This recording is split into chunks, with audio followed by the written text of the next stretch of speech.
Masa pandemi yang dimulai pada tahun 2020 awal ini memang tidak dapat dipungkiri lagi sangat berpengaruh terhadap kondisi bisnis baik dalam skala internasional maupun nasional, baik bisnis besar maupun kecil. Banyak bisnis yang sekarang ini terhantam lantaran imbas pandemi yang tidak kunjung usai dan terpaksa gulung tikar. Masa pandemi mengubah pola interaksi suatu usaha dengan pelanggannya. Masyarakat lebih banyak menghabiskan waktu di rumah yang mengakibatkan sebagian besar bisnis dengan core offline merasakan penurunan pemasukan yang cukup drastis. Banyak hotel yang terpaksa tutup karena tak ada tamu menginap.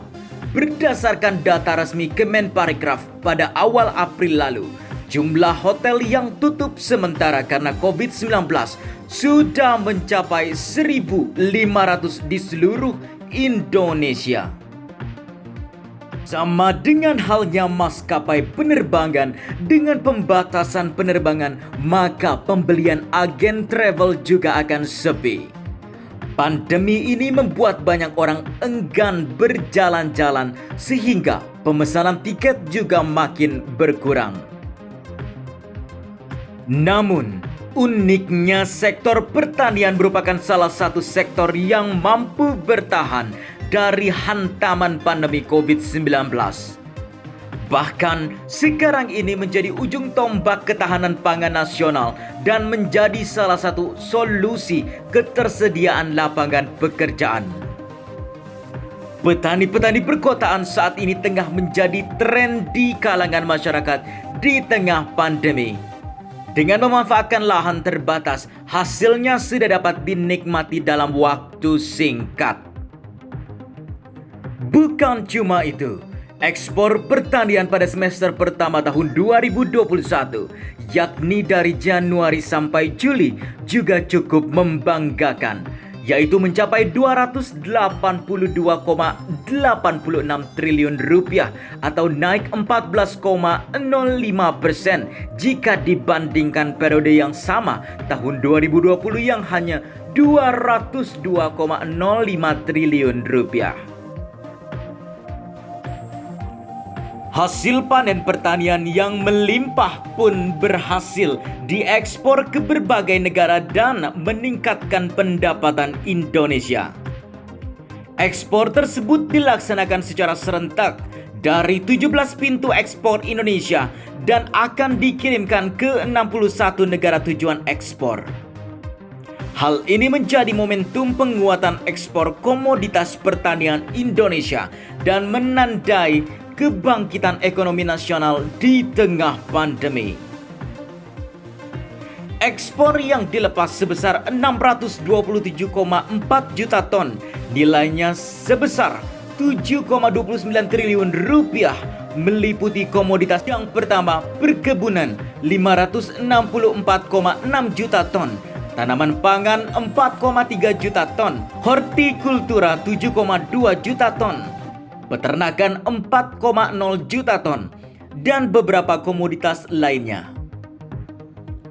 Ekspor pertanian tersebut dikirimkan ke sejumlah negara tujuan ekspor seperti Tiongkok, Amerika Serikat, India, Jepang, Korea Selatan, Thailand, Malaysia, Inggris, Jerman, Rusia, Uni Emirat Arab, Pakistan, dan beberapa negara lainnya. Ini merupakan pencapaian yang luar biasa.